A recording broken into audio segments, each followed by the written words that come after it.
తెలంగాణ నవనిర్మాణ సభకు అనుమతి నిరాకరణ అయింది. అనుమతి నిరాకరించడం జరిగింది తెలంగాణ పోలీసులు. దానికి సంబంధించిన బ్రేకింగ్ న్యూస్ చూస్తున్నారు.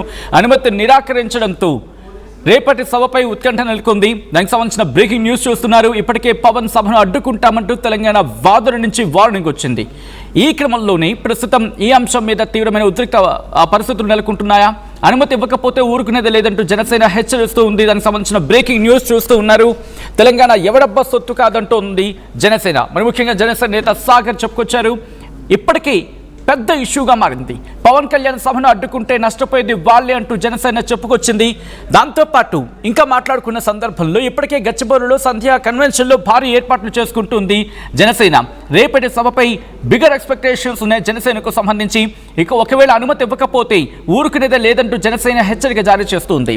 తెలంగాణ ఎవడబ్బా సొత్తు కాదంటుంది జనసేన. పవన్ కళ్యాణ్ సభను అడ్డుకుంటే నష్టపోయేది వాళ్ళే అంటూ ఉన్నారు జనసేన నాయకులు, నేతలు ఇక్కడ. దాంతోపాటు ఇప్పటికే గచ్చిబౌలిలో సంధ్యా కన్వెన్షన్లో భారీ ఏర్పాట్లు చేసుకుంటుంది జనసేన. అసలు ఏ గ్రౌండ్స్లో ఎందుకు ఇవ్వటం లేదు, అంటే ఎందుకు పర్మిషన్ నిరాకరించడం జరుగుతుంది? ఆ రిక్వెస్ట్ ఒకసారి ఆ కాపీకి సంబంధించి ఆ కాపీ ఒకసారి మీరు చూసే ప్రయత్నం చేస్తున్నారు. ఎందుకు ఇవ్వట్లేదు ఆర్డర్స్ని, దాంట్లో గ్రౌండ్స్ని మెన్షన్ చేసింది అక్కడ. ఈ నేపథ్యంలో ప్రతిపాదన సమావేశం డీటెయిల్స్ని, అంటే ఏ అంశాలను కారణంగా చూపించిందంటే ఆంధ్రప్రదేశ్ డిప్యూటీ ముఖ్యమంత్రి కేంద్ర హోంమంత్రితో జరిపిన సమావేశంపై ప్రొఫెసర్ కె నాగేశ్వర్ చేసిన వ్యాఖ్యలు అంశం మీద. ఆ తర్వాత ఏపీలో ఆయనపై నమోదైన క్రిమినల్ కేసుల వల్ల తెలంగాణ వ్యాప్తంగా ఉద్రిక్తతలు అలాగే డిఫరెన్సెస్ పెరిగాయని చెప్పుకొస్తున్నాయి. ప్రొఫెసర్ నాగేశ్వర్ వ్యవహారంలో జనసేనతో సహా ఏపీకి చెందిన కొందరు నాయకులు, రాజకీయ నాయకులు బహిరంగంగా చేసిన వ్యాఖ్యలు తెలంగాణ ప్రజల సెంటిమెంట్లను తీవ్రంగా గాయపరిచాయి. దీనివల్ల రాష్ట్రంలో వివిధ విద్యార్థి సంఘాలు, ఉద్యమకారులు గ్రూపుల నుంచి తీవ్ర వ్యతిరేకత వచ్చింది. ఎదురుదాడి నిరసనలు వ్యక్తమవుతున్నాయని చెప్పుకొచ్చిన సందర్భం. అలాగే శాంతి భద్రతలు, ట్రాఫిక్ సమస్యలు కారణంగా ఈ ఆవిర్భావం, అంటే 12వ తెలంగాణ ఆవిర్భావ దినోత్సవం రోజు వస్తూ ఉండడంతో అక్కడ నిరసనలు, ఆందోళన జరిగే అవకాశం ఎక్కువగా ఉందని చెప్పుకొచ్చింది. ఒక్కసారి మీరు చూడొచ్చు proceedings of the deputy commissioner of police Serilingampally zone Cyberabad అని చెప్తూ ఆర్డర్ కాపీస్ నేను మీకు చూపించే ప్రయత్నం చేస్తూ ఉన్నాను. ఆల్రైట్, ఆ విజువల్స్ మీరు చూస్తున్నారు. పోలీసులు అక్కడికి చేరుకున్నారు. ఆ విజువల్స్ మీరు చూస్తున్నారు. జనసేన నాయకులకు మీరు చూడొచ్చు, అక్కడ సాగర్ ఉన్నారు. సాగర్తో పాటు మరి కొంతమంది కీలక నేతలు ఉన్నారు. వాళ్ళకి నోటీసులు ఇస్తూ ఉన్నారు. రేపు సభ ఏర్పాట్లు అక్కడ పరిశీలిస్తున్న క్రమంలో అక్కడికి చేరుకున్నారు పోలీసులు. చేరుకొని వాళ్ళకి నోటీసులు ఇచ్చారు. ఆ నోటీసులో పేర్కొనడం జరిగింది. ఆ నోటీస్ కాపీని కూడా మీరు ఆర్టీవీ స్క్రీన్ మీద కొద్దిసేపటి క్రితం అదిగో మీరు చూడొచ్చు, వాళ్ళు రిసీవ్ చేసుకున్నట్టుగా వాళ్ళ చేత సంతకం తీసుకుంటున్నారు. ఆ విజువల్ మీరు చూడొచ్చు. జనసేన నాయకులు అక్కడ ఆ నోటీస్ని రిసీవ్ చేసుకున్నట్టుగా. ఆ నోటీసులో ఏముందని నేను మీకు చెప్పే ప్రయత్నం చేస్తాను. The enquiry revealed that following the recent alleged remarks by Professor K. Nageshwar on the meeting of Honorable Deputy Chief Minister of Andhra Pradesh with the Honorable Union Home Minister and subsequent registrations of criminal cases against Professor K. Nageshwar in Andhra Pradesh led to the escalation tensions in animosities generated across Telangana. Furthermore, recent public utterances made by the certain political leaders from Andhra Pradesh, including Janasena, with respect to that matter involving Professor Nageshwar, have deeply hurt the sentiments of the people of Telangana, triggering widespread backlash, counter protests, and strong opposition from various student bodies and activist groups in the state. Given that the proposed meeting coincides with the 12th Telangana Formation Day, there is a high vulnerability of protest. ఇక్కడ కీలకమైన point ఉంది. 12వ తెలంగాణ ఆవిర్భావ దినోత్సవం సందర్భంగా ఇక్కడ నిరసనలు వ్యక్తమయ్యే అవకాశం ఉంది. ఛాన్సెస్ చాలా ఎక్కువ ఉన్నాయి. నిరసనలు ఆందోళనలు కూడా పెద్ద ఎత్తున జరిగే అవకాశం ఉంది అంటూ కూడా నోటీసులో పేర్కొన్నారు. అదిగో అదే ఆ కాపీ మీరు చూస్తూ ఉన్నారు. ఆర్టీవీ స్క్రీన్ మీద ఆ లెటర్ని మీరు చూస్తూ ఉన్నారు ప్రస్తుతం దీనికి సంబంధించి. అండ్ దీంతో పాటు కంటిన్యూలో మీరు చూస్తే లాస్ట్ లైన్ వాళ్ళు ఏమన్నారంటే కనుక, so proposed venue revealed that there is no designated parking facility available for the venue accommodated the expected gathering approximately 2000 మంది వస్తారు కాబట్టి 2000 మంది వచ్చిన సందర్భంలో వాళ్ళకి పార్కింగ్ సౌకర్యం అక్కడ లేదు. And the organizers have proposed to utilize the adjacent land for parking purpose which is being claimed to the FCI society layout అంటూ కూడా చెప్పుకొచ్చిన సందర్భం. ఇక్కడ పార్కింగ్ అంటే సదరు వేదిక యాజమాన్యంపై వెరిఫై చేయగా అక్కడికి వచ్చి 2,000 మందికి పార్కింగ్ చేసుకోవడానికి సరిపడా స్థలం లేదని చెప్పి వాళ్ళు చెప్పుకొచ్చారు. నిర్వాహకులు దాని పక్కన ఉన్న FCA సొసైటీ లేఅవుట్ స్థలాన్ని పార్కింగ్ కోసం వాడతామని చెప్పారు. కానీ ఆ స్థలం ప్రస్తుతం కోర్టు వివాదాల్లో అంటే లిటిగేషన్లో ఉంది. అలాగే కూకట్పల్లిలోని 10th AJFCM కోర్టులో దానికి సంబంధించిన క్రిమినల్ కేసులు కూడా పెండింగ్లు ఉన్నాయని చెప్తూనే టోటల్గా శాంతి భద్రతల సమస్యలు, దాంతోపాటు ప్రజల నుంచి వ్యతిరేకత, పార్కింగ్ వసతి లేకపోవడం లాంటి కారణాల కారణంగా ఈ సమావేశ నిర్వహణ సాధ్యం కాదు అనే కోణంలో ఈ నివేదికను రూపొందించడం జరిగింది అంటూ కూడా వాళ్ళు ఇప్పటికే చెప్పుకొచ్చారు. ఆ విజువల్స్ మీరు చూస్తున్నారు. ఇటు జనసేనకు బిగ్ షాక్ తగిలింది. రేపు జనసేన తెలంగాణ నవనిర్మాణ సభకు జనసేన నిర్వహిస్తున్న నవనిర్మాణ సభకు బిగ్ షాక్ తగిలింది. మీరు చూడొచ్చు, తెలంగాణ నవనిర్మాణ సంకల్ప సభ జనసేన సాధక సమ్మేళన్ ఈ కార్యక్రమానికి బిగ్ షాక్ తగిలింది. ఇటు పోలీసులు పర్మిషన్ని నిరాకరించారు. అక్కడికి వెళ్లారు, సంధ్యా కన్వెన్షన్కి చేరుకున్నారు. అక్కడ శంకర్ గౌడ్తో పాటు మరికొంతమంది కీలక నేతలు, జనసేన తెలంగాణకు సంబంధించిన కీలక నేతలు అక్కడ ఉన్నారు. పోలీసులతో మాట్లాడుతున్నారు. కాన్వర్సేషన్ జరుగుతుంది. ఏం జరగబోతుంది? హై వోల్టేజ్ పొలిటికల్ డ్రామా ప్రస్తుతం సంధ్యా కన్వెన్షన్ అసెంట్రిక్ గా జరుగుతుందంటే అర్థం చేసుకోవచ్చు. గచ్చిబౌలి వేదికగా మా ప్రతినిధి సురేష్ అక్కడే ఉన్నారు. ప్రస్తుతం లైవ్ లొకేషన్ అక్కడే ఉన్నారు. సంధ్యా కన్వెన్షన్ దగ్గర ఉన్నారు. అక్కడ ఎటువంటి పరిస్థితుల్లో అప్డేట్స్ అందించేందుకు సిద్ధంగా ఉన్నారు. నేను సురేష్ దగ్గరికి వెళ్తున్నాను. సురేష్, ప్రస్తుతం అక్కడ ఎటువంటి పొలిటికల్ డ్రామా నడుస్తూ ఉంది? అండ్ పొలిటికల్ డ్రామా విషయాన్ని పక్కన పెడితే కనుక జనసేన ఏమంటోంది? ఎందుకు పర్మిషన్ నిరాకరించాలనే అంశానికి సంబంధించి డీటెయిల్ వాళ్ళు పోలీసులు అయితే మాత్రం ఆ నోటీసులో పేర్కొన్నారు. బట్ జనసేన వర్షన్ ఏంటి? జనసేన ఏమంటోంది ఇప్పుడు? అంటే ఎలా వెళ్ళబోతూ ఉంది? Thank you Sachin. ఏదైతే జనసేనకు సైబరాబాద్ పోలీసులు షాక్ ఇచ్చారు. సో కొద్దిసేపటి క్రితమే సైబరాబాద్ పోలీసులకు సంబంధించి 2 కానిస్టేబుల్ ఆఫీసర్స్ కూడా వచ్చి పర్మిషన్ క్యాన్సిల్ కాపీని సంబంధిత జనసేన నాయకులు కూడా ఇచ్చారు. సో వెంటనే ఈ విషయాన్ని పవన్ కళ్యాణ్ దృష్టికి కూడా తీసుకెళ్లారు. సో చర్చలు కూడా జరుపుతున్నారు. రేపు ఎలా వెళ్ళాలి, ఒకవేళ పర్మిషన్ ఇప్పటివరకు అయితే క్యాన్సిల్ చేశారు. ఎందుకంటే 2-3 రోజుల నుంచి కూడా వీళ్ళు ఎప్పుడైతే పర్మిషన్ అప్లై చేశారో ఇప్పటి వరకు కూడా పర్మిషన్ వస్తుంది అని చెప్పేసి ఒక ధీమా వ్యక్తం చేసిన పరిస్థితి. ఖచ్చితంగా పర్మిషన్ వస్తుందని ఆశాభావం వ్యక్తం చేశారు. బట్ చివరి నిమిషంలో సైబరాబాద్ పోలీసులు వచ్చి పర్మిషన్ క్యాన్సిల్ కాపీ అయితే ఇవ్వడంతో ఒకసారిగా షాక్ అయిన పరిస్థితి. సో అందరూ కూడా అదే ఇష్యూ మాట్లాడుకుంటున్న పరిస్థితి. ఇప్పటికే దీన్ని పవన్ కళ్యాణ్ దృష్టికి కూడా తీసుకెళ్లారు. సో దానికి సంబంధించి ఆల్టర్నేట్స్ ఎట్లా ఉంటాయి ఏంటనేది మాట్లాడించే ప్రయత్నం చేద్దాం. మనతో పాటు జనసేన సాగర్ ఉన్నారు, మాట్లాడించే ప్రయత్నం చేద్దాం. ఏంటి ఎక్స్పెక్ట్ చేశారా పర్మిషన్ క్యాన్సిల్ అవుతుందని? ఎందుకంటే కొద్దిసేపటి క్రితం కూడా మీరు పర్మిషన్ వస్తుందని చెప్పేసి ప్రెస్ మీట్లో చెప్పారు. సో ఏం చెప్తారు మరి? Will wait. అంటే మా వాళ్ళు ఇప్పుడే కోర్టుకు వెళ్ళారు. ఎలాంటి పరిణామాలు జరుగుతున్నాయో ఇప్పుడు మాకు అర్థమవుతుంది. కానీ ఇది నిజంగా చెప్పాలంటే నాకే అనిపిస్తుంది, అంటే ఇంతలా భయపడాలా? కళ్యాణ్ గారు హైదరాబాద్లో అడుగుపెట్టి ఒక సభ నిర్వహిస్తుంటే గవర్నమెంట్లో ఇన్ని ప్రకంపనలు. సో ఇది ఈరోజు ఏదో ఆపుతున్నాం అంటే ఎలాంటి కారణాలు పెట్టాలంటే వాళ్ళు పార్కింగ్ ప్రాబ్లం పెట్టారు. ఇక్కడ పార్కింగ్ లేదని 8 డేస్గా ఇక్కడ కలవరికి సంబంధించిన సభలు జరుగుతున్నాయి. అప్పుడు లేని పార్కింగ్ అడ్డు ఇప్పుడు ఎందుకు అడ్డు వస్తుందో నాకు అర్థం కావట్లేదు. అలాగే లా అండ్ ఆర్డర్ ఇష్యూస్ అని పెట్టారు. సో మెయిన్గా పార్కింగ్ గురించి పక్కన పెడితే ఇటీవల కాలంలో జరిగిన ప్రొఫెసర్ నాగేశ్వరరావు ఇష్యూకి సంబంధించి ఇంటెలిజెన్స్ సమాచారం ఉంది. సో ఏమైనా గొడవలు జరుగుతాయి తెలంగాణ వాళ్ళు ఇప్పటికే చాలా వరకు స్టేట్మెంట్ ఇచ్చారు. ప్రభుత్వంలో ఉన్న మంత్రి కూడా స్టేట్మెంట్ ఇచ్చిన పరిస్థితి, క్షమాపణ చెప్పిన తర్వాతనే తెలంగాణలో అడుగు పెట్టాలని చెప్పేసి. సో ఇప్పుడు పోలీసులు అయితే క్యాన్సిల్ చేశారు. మరి ఎట్లా చూస్తున్నారు? క్షమాపణలు చెప్పాల్సిన అవసరం ఎవరికి లేదండి. ఎవరికి క్షమాపణ చెప్పాలి? తెలంగాణ ప్రజలకు క్షమాపణ ఎందుకు చెప్పాలి? తెలంగాణ ప్రజలకు ఆయన ఏం ద్రోహం చేశారని క్షమాపణ చెప్పాలి? వీళ్ళు కదా అనవసరంగా విద్వేషాలు రెచ్చగొట్టి. ఎవరు స్టార్ట్ చేసింది? ఎవరు? ప్రొఫెసర్ నాగేశ్వరరావు స్టార్ట్ చేశారు, ఉపసంహరించుకున్నారు, మళ్ళీ ఏదో రౌండ్ టేబుల్ సమావేశం పెట్టి రెచ్చగొట్టారు. అంటే మీరు మీ వాక్యాలను ఉపసంహరించుకున్న తర్వాత మళ్ళీ రెచ్చగొట్టే ప్రయత్నం చేయాల్సిన అవసరం ఏముంది? చెట్టి ఇప్పుడు మేమేదో మా మానాడు మేము సభ జరుపుకుంటుంటే మీరు దాన్ని ఆపే ప్రయత్నం చేస్తే ఎన్ని రోజులు ఆపుతారు? ఎన్ని రోజులు ఆపుతారు? ఈరోజు కాకపోతే రేపు కాకపోతే ఎల్లుండి మేము కూడా అడ్డుకునే ప్రయత్నం చేస్తాం. మీరు ఢిల్లీ నుంచి వచ్చే నాయకులు మేము అడ్డుకోలేమా? ఇది సరైన పద్ధతి కాదు. ప్రజాస్వామ్యంలో ఎవరు ఎప్పుడైనా సరైన పద్ధతిలో సభ నిర్వహించుకునే హక్కు ఉంది. ఒక పొలిటికల్ పార్టీని అడ్డుకుంటే ఏం జరిగిందో ఏపీలో చూశారుగా. ఇలానే చాలాసార్లు అడ్డుకున్నారు. ఆయన వారాహి ఎక్కి ఎవడు ఆపుతాడో చూస్తే చెట్టు కింద మాట్లాడతాను, రోడ్డు మీద మాట్లాడతాను మాట్లాడారు. ఇప్పుడు ఏమైంది? ఎవరు ఆపగలిగారు పవన్ కళ్యాణ్ గారిని? అంటే ఆ స్థితి కూడా మీరే కల్పిస్తున్నారు మాకు. సో ఇలాంటి సిల్లీ థింగ్స్, ఇలాంటి సిచ్యువేషన్స్ క్రియేట్ చేసి పవన్ కళ్యాణ్ అడ్డుకునే ప్రయత్నం చేయలేరు. అదేవిధంగా నేను మా వాళ్ళని ఇప్పుడు స్టార్ట్ అయ్యే వాళ్ళు ఎవరైతే ఆసిఫాబాద్, ఆదిలాబాదు, డిఫరెంట్ అంటే పీపుల్ నుంచి వచ్చే వారిని కూడా పోలీసు అరెస్ట్ చేస్తున్నారని విన్నాను. మా వాళ్ళు చెప్తున్నారు. ఇంత భయం ఏంటి? ఇంత ద్రోహం అంటే ఇలాంటి పరిణామాలు ఏంటి? అంటే ఒక జనసేన కార్యకర్తలు ఏమన్నా తీవ్రవాదులా?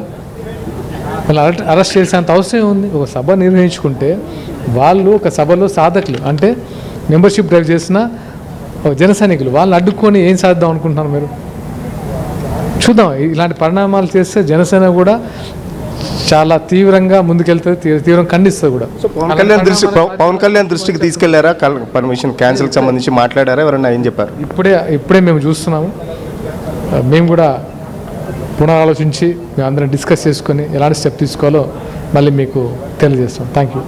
చూస్తున్నాం కదా, దానికి సంబంధించి మొత్తం నాయకులంతా డిస్కస్ చేసుకుంటున్నారు. ఇప్పటికే పవన్ కళ్యాణ్ దృష్టికి తీసుకెళ్ళాం. పవన్ కళ్యాణ్ వస్తుందంటే తెలంగాణ ప్రభుత్వం భయపడుతుంది కాబట్టి పర్మిషన్ క్యాన్సిల్ చేశారని చెప్పేసి కూడా చెప్తున్న పరిస్థితి. మరో పక్కన ఖచ్చితంగా చట్టపరంగా దీన్ని ఎదుర్కొంటామని చెప్పేసి, ఎందుకంటే పవన్ కళ్యాణ్ పోలీసులకు సంబంధించి కానీ చట్టపరంగా చట్టాన్ని గౌరవించే వ్యక్తి కాబట్టి ఎట్టి పరిస్థితుల్లో చట్ట వ్యతిరేకంగా వెళ్ళరు. ఏదైతే ఈ మధ్యలో ఇటీవల కాలంలో ప్రొఫెసర్ నాగేశ్వర్ ఇష్యూలో జరిగిన దానికి సంబంధించి మళ్ళీ గొడవలు అవుతాయని కాబట్టి, సో ఖచ్చితంగా ఒకవేళ మీరు మీటింగ్ పెట్టుకుంటే ఖచ్చితంగా తెలంగాణ వాదులు దానికి సంబంధించి ప్రతిఘటిస్తారు, సో నిరసన జరుపుతారు. సో ఇదంతా మళ్ళీ లా అండ్ ఆర్డర్ ఇష్యూ వస్తుంది కాబట్టి పర్మిషన్ ఇవ్వలేదని చెప్పేసి కొద్దిసేపటి క్రితమే పోలీసులు వచ్చి కూడా చెప్పారు. డీసీపీ ఏదైతే మాట్లాడారో డీసీపీకి సంబంధించి మాట్లాడే ప్రయత్నం చేద్దాం. శంకర్ గౌడ్ ఉన్నారు. సురేష్. శంకర్ గౌడ్ ఉన్నారు, తెలంగాణ ఇన్ఛార్జ్. ఏంటి పర్మిషన్ వస్తుందని ఇప్పటిదాకా ఎక్స్పెక్ట్ చేశారు? లీగల్గా ఆల్రెడీ ప్రిపేర్ అయి ఉన్నాము. లీగల్గా మేము ఎక్స్పెక్ట్ చేశారు పర్మిషన్ రాదనుకుని? నాకు అన్ని ఆలోచనలు అన్ని విధాలు, ఎందుకంటే ఒక పొలిటికల్ పార్టీ మమ్మల్ని ఎన్ని ఇబ్బందులు పెడతారో మాకు తెలుసు. ప్లాన్ బి రెండు ఉన్నాయి. అన్ని రకాలుగా మేము ముందున్నాము. ఎందుకంటే ఇది స్వతంత్ర భారతదేశంలో అంచివేయ తగ్గట్టుగా ఈ యొక్క ప్రభుత్వం, ఈ యొక్క అధికారులు, ఎందుకంటే నిన్న మొన్న కూడా జరిగినాయి ఇక్కడ ప్రోగ్రామ్స్. దాదాపు 2500 మంది ఇక్కడ రావడం జరుగుతుంది. వాళ్ళకి ఇచ్చినప్పుడు మాకు ఇవ్వడానికి ఇబ్బంది ఏంది? ఒకసారి ఆలోచించాలి. లేకపోతే రాబోయే రోజుల్లో మేము కూడా లీగల్ అప్రోచ్ అవుతాం. ఏ మీటింగ్ జరిగినా శూన్యంగా మేము కేసులు వేస్తాం. ఎందుకంటే మేము పార్కింగ్ అని చెప్పుకుంటూ ఇబ్బంది పెడితే ఎంతవరకు కరెక్ట్ అని నేను మీ ద్వారా తెలియజేస్తున్నా. ఎందుకంటే సమావేశం ఆల్రెడీ ఇదవుతుంది. అందులో అదేవిధంగా లీగల్లో కూడా మేము అప్రోచ్ అయ్యాం లీగల్గా. సో లీగల్ టీమ్ ఆ ఒక్క పనిలో ఉన్నారు నిమగ్నమై. సో చూద్దాం ఏం జరుగుతుంది. ఏంటి కోర్టుకు ఎప్పుడు వెళ్తున్నారు ఏంటి? ఒకవేళ కోర్టు కూడా ఆల్రెడీ మధ్యాహ్నం నుంచి అక్కడే ఉన్నారు. సో ఈ కాపీ గురించి మేము ఆగినాం. ఈ కాపీ కూడా వాళ్ళు కావాలని 6:30కు తెచ్చి ఇవ్వడం జరిగింది. 6 గంటలే. ఎందుకంటే ఎంత ప్రయత్నాలు చేసినా మా ప్రయత్నం మేము చేస్తామని మీ ద్వారా తెలియజేస్తున్నాం. మాట్లాడే ప్రయత్నం చేద్దాం. ఏంటి ప్రొఫెసర్ నాగేశ్వర్ సంబంధించి రేపు ఇక్కడ గొడవలు జరుగుతాయని చెప్పేసి పోలీసులు నిరాకరించిన పరిస్థితి. నిజంగా అట్లేమన్నా మీరు జరుగుతాయి అనుకుంటున్నారా? రేపు తెలంగాణ వాదులు వచ్చి లా అండ్ ఆర్డర్ ఇష్యూ వస్తుందని చెప్పేసి పోలీసులు అయితే పర్మిషన్ క్యాన్సిల్ చేసిన పరిస్థితి. నిజంగా అట్లుందా మరి రేపు? లేదన్న, అలాంటి ఇష్యూ ఏం లేదు. కాకపోతే పోలీసు వాళ్ళు కూడా సహకరిస్తారు. రేపటి వరకు మాకు పర్మిషన్ 100% వస్తుంది. మాకు ఆ నమ్మకం ఉంది. ప్రభుత్వం పైన, పోలీసు వారి పైన నమ్మకం ఉంది. కాబట్టి లీగల్గా ఈ రాజ్యాంగం కల్పించిన హక్కుల ప్రకారం మేము తప్పకుండా మాకు కూడా మా పార్టీ ఇక్కడ పార్టీ తెలంగాణలో మేము ఈరోజు పెట్టిన పార్టీ కాదు, తెలంగాణ గడ్డ మీద ఆవిర్భించినటువంటి పార్టీ జనసేన పార్టీ. ఇక్కడ ప్రతి సమస్య మీద మేము బలంగా మాట్లాడినాం. తప్పకుండా దీంట్లో కూడా మాకు న్యాయం జరుగుతుంది. మా అడ్వకేట్లు ఫైట్ చేస్తారు. రేపు తప్పకుండా పర్మిషన్ వస్తుంది. మా ప్రోగ్రామ్ 100% రేపు సక్సెస్ఫుల్గా మేము చేసుకొని ముందుకెళ్తామండి. Thank you. సో ఖచ్చితంగా ఇదైతే మేము ఆల్రెడీ ముందే ఎక్స్పెక్ట్ చేసాం. ఎందుకంటే చాలా వరకు 2 రోజుల క్రితం నుంచి పర్మిషన్ అప్లై చేసిన చివరి నిమిషం వరకు పర్మిషన్ ఇస్తామని చెప్పేసి చివరి నిమిషంలో పోలీసులు పంపించి పర్మిషన్ క్యాన్సిల్ అని చెప్పేసి, ఏదైతే ఇటీవల కాలంలో ప్రొఫెసర్ నాగేశ్వర్ ఇష్యూలో చాలా వరకు లా అండ్ ఆర్డర్ ఇష్యూ వస్తాయని చెప్పేసి కూడా పోలీసులే కొద్దిసేపటి క్రితం ఇక్కడ వాళ్ళకి వచ్చి ఎక్స్ప్లెయిన్ చేయడం కూడా జరిగింది. సో దానికి సంబంధించి మేము ఇది ముందే ఎక్స్పెక్ట్ చేశాం. దానికి హైకోర్టులో కూడా మధ్యాహ్నం నుంచి కూడా మా లీగల్ టీం అక్కడ పర్మిషన్ ఒకవేళ ఇవ్వకపోతే దానికి సంబంధించి ప్లాన్ బి కూడా రెడీ చేసుకున్నాం. బట్ పోలీసులు కావాలని కోర్టు టైం అయిపోయిన తర్వాత ఒక ప్లాన్ ప్రకారం పోలీసులు అయితే ఇప్పుడు తీసుకొచ్చారు. సో రేపు మార్నింగ్ మళ్ళీ హైకోర్టుకి వెళ్తాం. ఇప్పటికే పవన్ కళ్యాణ్ దృష్టికి కూడా ఈ విషయాన్ని తీసుకెళ్ళాం. సో ఖచ్చితంగా రేపు హైకోర్టు పర్మిషన్తో సభ నిర్వహించుకుంటామని చెప్పేసి కూడా చెప్తున్న పరిస్థితి. రైట్ సురేష్, అంటే ఇప్పుడు పోలీస్ నోటీస్ వచ్చిన తర్వాత పనులు ఆగిపోయాయా లేకపోతే ఇంకా కంటిన్యూ అవుతూ ఉన్నాయా? అండ్ అక్కడ పోలీసులు ఏమైనా ఉన్నారా? ఎందుకంటే కొన్ని సందర్భాలు ఏమవుతుందంటే లేదు. లీగల్ ఇష్యూస్ సంబంధించి కంటిన్యూ అవుతుందని తెలిసిన తర్వాత మళ్ళీ ఇంకోసారి చెప్పే ప్రయత్నం ఇలా జరుగుతూ ఉంటుంది కదా, సో పరిస్థితి ఏంటి అక్కడ? పోలీసులు నోటీస్ ఇచ్చిన తర్వాత వెళ్ళారు, చూస్తున్నాం కదా, మనం లోపలికి వెళ్ళే ప్రయత్నం చేద్దాం. పనులు అయితే ఎక్కడ ఆపట్లేదు, పనులు కంటిన్యూ చేస్తున్నారు. ఎందుకంటే ఇప్పటికే జిల్లాలో దాదాపు ఏదైతే 2000 సంబంధించి జన సైనికులకు ఆల్రెడీ ఇన్ఫర్మేషన్ ఇచ్చింది. సెలెక్టెడ్ పర్సన్స్ మాత్రమే ఒక క్యూఆర్ కోడ్ ఉంటుంది, స్కాన్ చేయాలి. అది స్కాన్ చేసిన వాళ్ళకు మాత్రమే, ఎవరైతే వాళ్ళకి ఆ డీటెయిల్స్ సహా మొత్తం వాళ్ళకు నెంబర్ ఇస్తారని చెప్పేసి కూడా చెప్తున్న పరిస్థితి. సో నెంబర్ ఇచ్చిన తర్వాత ఖచ్చితంగా ఎంట్రీ అయితే ఉంటుంది. ఒకవేళ పాసులు లేని వాళ్ళు కానీ అంటే చాలా పకడ్బందీగా ప్లాన్ చేశారు. ఎవరు ఏ కుర్చీలో కూర్చోవాలనే దానికి కూడా కుర్చీకి సంబంధించి చైర్కి సంబంధించి కూడా నెంబర్ కూడా ఇస్తున్నారని చెప్పేసి కూడా చెప్తున్న పరిస్థితి. సో పనులు అయితే ఏం ఆగలేదు. సో లైటింగ్ సంబంధించి అయితే పనులు నడుస్తున్నాయి, లైటింగ్ కూడా చెక్ చేసుకుంటున్నారు. ఆల్రెడీ చైర్స్ కూడా మొత్తం కంప్లీట్ చేశారు. కేవలం సెలెక్టెడ్ జన సైనికులు మాత్రమే వస్తారు, బయట వాళ్ళు ఎవరు రారు. ఖచ్చితంగా సమాచారం ఉంది. ఏదైతే ఇటీవల కాలంలో జన సైనికులకు సంబంధించి ఏదైతే పార్టీ సభ్యత్వం చేశారో వాళ్ళందరికీ ప్రత్యేకంగా ఆహ్వానం పంచారు. సో కావాలని రేపు మేము పెట్టుకోలేదు. గతంలో ఎప్పటి నుంచో మేము చాలా వరకు పవన్ కళ్యాణ్ రిక్వెస్ట్ చేస్తే అనుకోకుండా రేపు June 2 వచ్చింది. రేపు తెలంగాణ ఆవిర్భావ దినోత్సవం రోజు పెట్టుకుంటే ఖచ్చితంగా తెలంగాణ అమరులకు కూడా మేము జనసేనగా మేము నివాళులు అర్పిస్తామని చెప్పేసి కూడా చెప్తున్న పరిస్థితి. సో చూస్తున్నాం కదా, పనులు అయితే నడుస్తున్నాయి. ఇటు లైటింగ్ కానీ లేకపోతే సౌండ్స్ సంబంధించి అయితే ఆ పనులు అయితే నడుస్తున్నాయి. వాళ్ళు ఖచ్చితంగా రేపు హైకోర్టుకి వెళ్ళే అవకాశం ఉంది. హైకోర్టుకి వెళ్ళిన తర్వాత పర్మిషన్ ఇస్తుందా ఇవ్వదా అనేది మాత్రం ఒక టెన్షన్ వాతావరణం అయితే జన సైనికులు అయితే కనబడుతున్న పరిస్థితి. రైట్ సురేష్, ఒక్కసారి మీ లైన్లో ఉండే ప్రయత్నం చేయండి. ఇప్పటికైతే మాత్రం తెలంగాణ జనసేన ఒకటే చెబుతోంది, ఎన్ని అడ్డంకులు వచ్చినా కూడా వాటిని ఎదిరించి లీగల్గానే గెలిచి మేము సభను ఏర్పాటు చేసుకుంటామంటూ తెలంగాణ జనసేన చెబుతుంది. జనసేన అధినేత పవన్ కళ్యాణ్కు బిగ్ షాక్ తగ్గింది. పవన్కు షాక్ ఇచ్చారు పోలీసులు. రేవంత్ సర్కార్ షాక్ ఇచ్చింది. తెలంగాణ నవనిర్మాణ సభకు అనుమతి నిరాకరించింది రేవంత్ సర్కార్. అనుమతి నిరాకరించడంతో రేపటి సభపై ఉత్కంఠ నెలకొంది. ఇప్పటికే పవన్ సభను అడ్డుకుంటామంటూ తెలంగాణ వాదులు వార్నింగ్ ఇస్తూ ఉన్నారు. అనుమతి ఇవ్వకపోతే ఊరుకునేదే లేదంటూ జనసేన హెచ్చరిస్తూ ఉంది. తెలంగాణ ఎవడబ్బా సొత్తు కాదంటోంది జనసేన. పవన్ కళ్యాణ్ సభను అడ్డుకుంటే నష్టపోయేది వాళ్లే అంటోంది జనసేన. ఇప్పటికే గచ్చిబౌలిలోని సంధ్యా కన్వెన్షన్లో భారీగా ఏర్పాట్లు చేసుకుంటుంది తెలంగాణ నవనిర్మాణ సభ.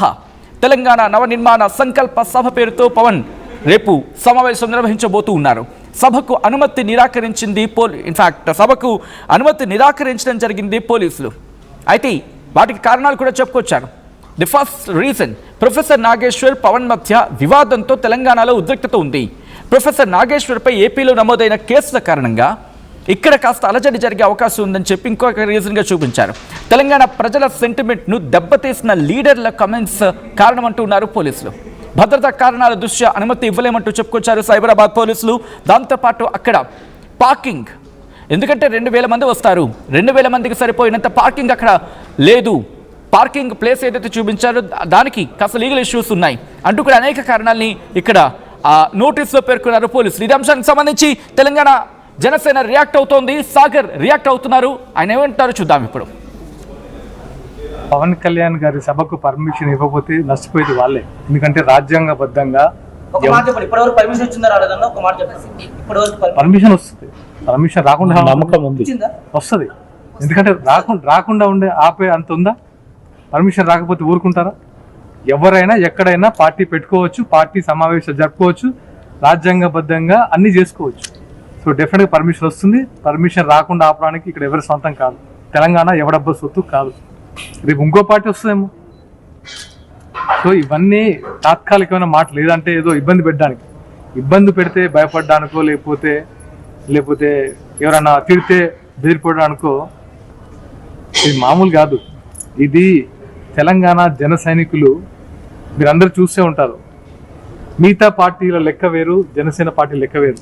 ఇక్కడ డబ్బుల కోసం రారు, బీరు బిర్యానీ ప్యాకెట్ల కోసం జనం ఇక్కడికి వచ్చి వెయిట్ చేయరు.